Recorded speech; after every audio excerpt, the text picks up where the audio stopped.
Estamos de volta com o programa Fé na Vida, 2 de setembro, hoje é o mês da Bíblia, estamos no mês da Bíblia e vamos falar também sobre prevenção contra o suicídio. A gente conversa agora com a doutora Patrícia Elke, que está aqui junto com a gente já no estúdio. Tudo bem, doutora Patrícia? Seja bem-vinda. Obrigada. Esse é um assunto que a gente precisa falar. Suicídio, a gente não pode tratar o suicídio como um tabu. A gente precisa falar sobre a importância da gente estar atento a esse problema. Os números são exorbitantes no Brasil. Isso. A gente vem pensando nas campanhas do Setembro Amarelo justamente porque 90% dos suicídios podem ser evitados. E a gente, quando pensa nisso e pensa que uma morte pode ser evitada, né, a gente começa a pensar de que a gente precisa realmente falar de forma responsável sobre o suicídio, sem glamorizar, né, principalmente entre os adolescentes, mas trazendo, sim, um outro olhar, um olhar que procura falar sobre e falar de forma acolhedora. Né? Extremamente importante. A gente percebe que nos últimos 10 anos houve um aumento de 33% no número de suicídios entre jovens de 15 a 29 anos. É um número absurdo, gente. A gente tem que estar atento sobre esse assunto, a respeito do assunto. Patrícia, doutora Patrícia, eu vou te convidar para assistir um material que a gente separou junto com a gente. Pode ser? Vamos lá. O suicídio é um mal silencioso considerado problema de saúde pública. No Brasil, há um suicídio a cada 45 minutos. No mundo, isso acontece a cada 40 segundos. No total, chega-se a 1 milhão de óbitos no planeta. O suicídio pode ter múltiplas determinações, mas a mais comum está associada à depressão.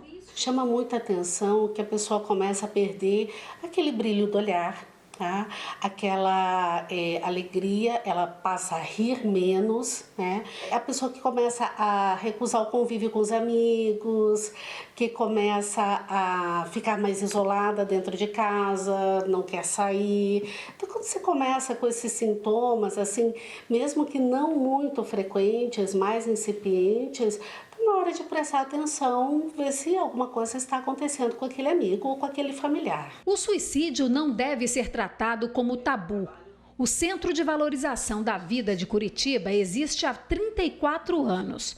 Desde junho de 2018, a Central de Atendimento 188 está disponível em todo o país. Você viver um lugar onde você encontra uma pessoa disposta a conversar com uma outra pessoa que está passando por alguma situação difícil, que não tem com quem dividir, e é isso que nós fazemos aqui. Aqui a gente vem realmente despidos de nós mesmos para poder ter esse mergulho na outra pessoa e estar com ela atravessando esse momento difícil. Doutora Patrícia, o olhar precisa ser sem o tabu e sem o preconceito. Isso, sem o julgamento, né? A pessoa que está passando por um processo de depressão ou qualquer outra causa que esteja associada ao suicídio, é uma pessoa que talvez lá no fundo ela não queira morrer. Ela vai perdendo a esperança na vida, ela vai perdendo o sentido da vida, vai ficando desgostosa, né? Vai passando por um processo de desconexão com o mundo, com a família, com tudo aquilo que a pessoa gostava, com seus hobbies, né?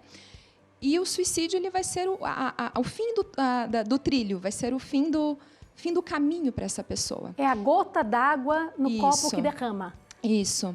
E nesse processo a gente consegue identificar, a gente consegue perceber, né? Todos nós aqui que temos essa disposição de olhar para o outro, a gente consegue perceber comportamentos, a gente consegue perceber frases, né? Que vão mostrar um pouco da desesperança. Né? Agora deixa eu te fazer uma pergunta. A que se atribui esse índice tão alto? A gente, até pouco tempo atrás, pensava muito no suicídio em homens com mais de 40 anos.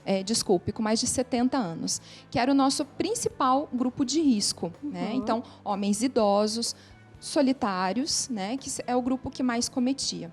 Esse grupo ele se mantém, ele diminui um pouquinho, mas se mantém, e a gente está aparecendo muito com os jovens cometendo suicídio. Né? Então, você falou anteriormente dessas taxas muito altas.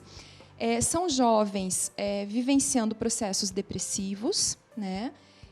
E também jovens que estão fazendo muito uso de substâncias, então muitas drogas, o próprio álcool, que acaba desestabilizando o humor, né? Então, causando transtornos de humor, a própria droga, né? E conectando esse jovem com um lado da vida um pouco mais sombrio, um pouco mais difícil da pessoa conseguir, inclusive, ajuda, né? Porque os grupos, quando se formam relacionados à droga, são grupos que não querem muito ajudar uns aos outros, né? Eles querem aquele momento da confraternização ali, usar a droga e acabou, né? Eles nem pensam, na verdade, na consequência de tudo isso. Não, né?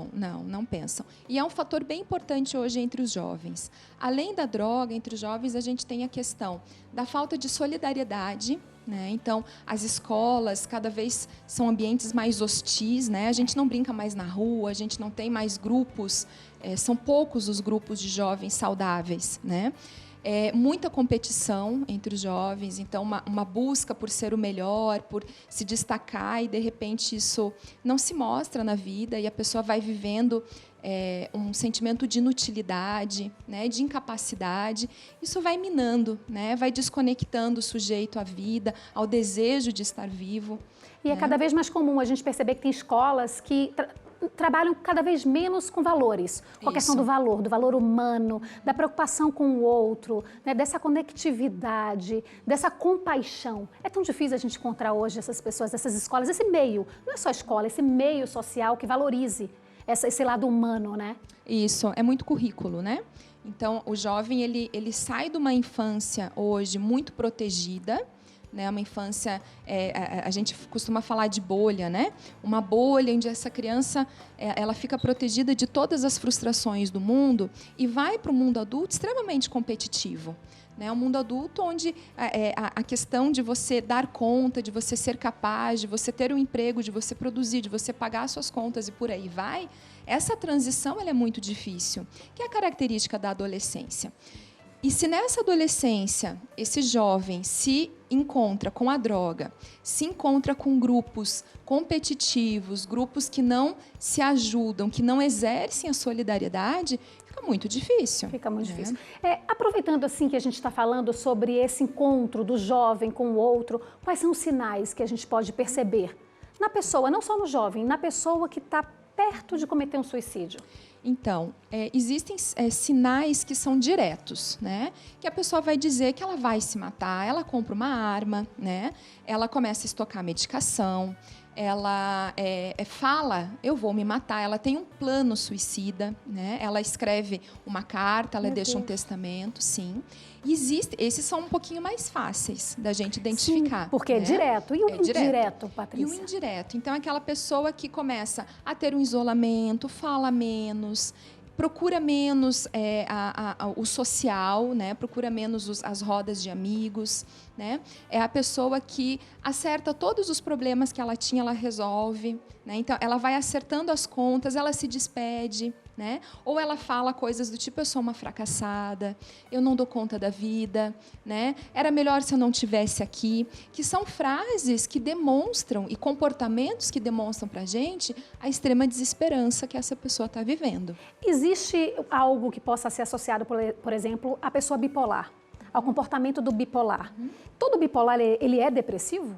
Não necessariamente o suicídio pode acontecer na depressão, né? O bipolar ele tem uma característica a mais, que é a impulsividade, né? Então, muitas vezes, a gente, inclusive na psiquiatria, a gente fala de dois componentes para um suicídio acontecer. A desesperança associada à impulsividade, né? Existe um ato ali que acontece e que não passa muito pela pensamento, nossa, será que a minha vida não pode melhorar? Será que eu posso procurar ajuda em algum lugar? E é aí que entra, né, a nossa parcela de responsabilidade enquanto sociedade, que é justamente nós estarmos olhando para essas pessoas e oferecendo uma ajuda que seja uma ajuda concreta, né? A responsabilidade de um suicídio é da sociedade, né? É de todos nós. Que coisa... Que frase forte é essa sua, Patrícia? A responsabilidade do suicídio é de todos nós. Não é só do outro, não é de quem você desconhece. Isso. E a gente tem que parar de culpabilizar também a pessoa. Então, eu queria falar um pouquinho de uma frase muito comum, né? As pessoas falam que é mimimi, né? cachorro que late não morde. Então, aquela pessoa que vive ameaçando que vai se matar, porque eu vou me matar, porque a minha vida é uma desgraça e tal. É como se a gente diminuísse a dor dela, dizendo, não, isso é mimimi, isso daí não vai acontecer, você só ameaça, você está fazendo uma chantagem, você quer aparecer. Né? A gente escuta muito isso em consultório. Né? Na verdade, essa pessoa está pedindo ajuda. E a gente tem que parar de julgar a dor do outro e acolher a dor do outro. Né? Ela não precisa se transformar em minha dor, né? Porque eu tenho também a minha vida e você tem a tua. Mas olhar para essa dor, dando lugar a ela, oferecendo uma ajuda real, uma ajuda consistente, né? E que evolua para algo bom, né? E não simplesmente julgar. Porque quando eu digo assim, não, aquela ali vive falando que vai se matar e nunca se mata. Pois é, eu estou desvalorizando. Né? Existe uma linha muito tênue, enquanto a gente diz, a gente não pode supervalorizar essa expressão, mas a gente também não pode fingir que ela não existe. Exato, a gente precisa valorizar a vida. Né? E se às vezes, veja, a pessoa quando ela está doente, quando ela está com transtorno mental, todos nós, quando estamos doentes, a gente regride, né? A gente fica manhoso, quer colinho, quer atenção, quer a sopinha da mamãe. É só quando a gente tem uma gripe, por exemplo, né? Quando a gente está com transtorno mental, isso também acontece. Então, às vezes, a pessoa está falando isso porque ela realmente precisa ser acolhida, precisa, sim, do colo, precisa, sim, dessa contingência da sociedade, dos seus pares, né? Que é esse abraço e dizer assim, olha, a tua vida vale a pena, talvez para você agora não esteja valendo, mas para mim você é importante. Né? Era isso que eu ia perguntar, eu ia entrar exatamente nesse quesito. Uma vez que a gente percebe que alguém próximo da gente está passando por essa situação, o que a gente pode fazer? Então, o primeiro passo, a gente costuma falar assim, né? 4 passos. O primeiro passo é conversar, né? Então, existe uma ideia de que se a gente falar sobre suicídio, a gente vai estar dando a ideia para a pessoa se matar. Isso não é verdade, né? A gente fala sobre suicídio, a gente não dá essa ideia para ninguém. Na verdade, a gente está acolhendo a pessoa que está pensando em morrer. Né? Então, quem aqui está nos assistindo hoje, que está com essa ideia, ela vai se sentir sensibilizada. Né? Então, falar sobre suicídio precisa ser falado de uma forma direta. Então, se você tem uma pessoa próxima a você, que você percebe esses sinais, né, de desconexão com a vida, você senta com ela e você conversa. Escuta, eu estou percebendo que você não está bem, você está dando esses sinais, né?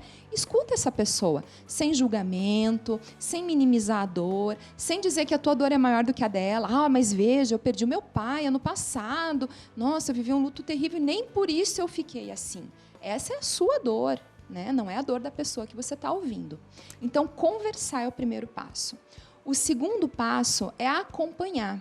Então, você conversa, mas você oferece o teu calor para essa pessoa durante um tempo. Então, você vai ligar para a pessoa, você vai se interessar por ela, né? Você vai ficar meio stalkeando ela nas redes sociais, ver o que ela está escrevendo por lá, né?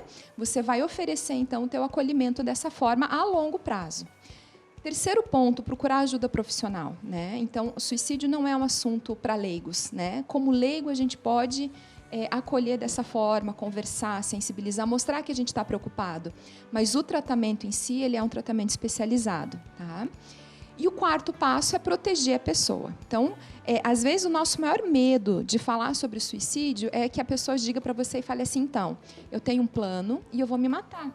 E vai ser hoje ou vai ser amanhã. E aí você faz o quê? Pois é. Né? Aí você protege a pessoa. E a gente precisa falar disso abertamente. Você pensou em se matar como? Você comprou uma arma, você está com remédio, você tem uma corda.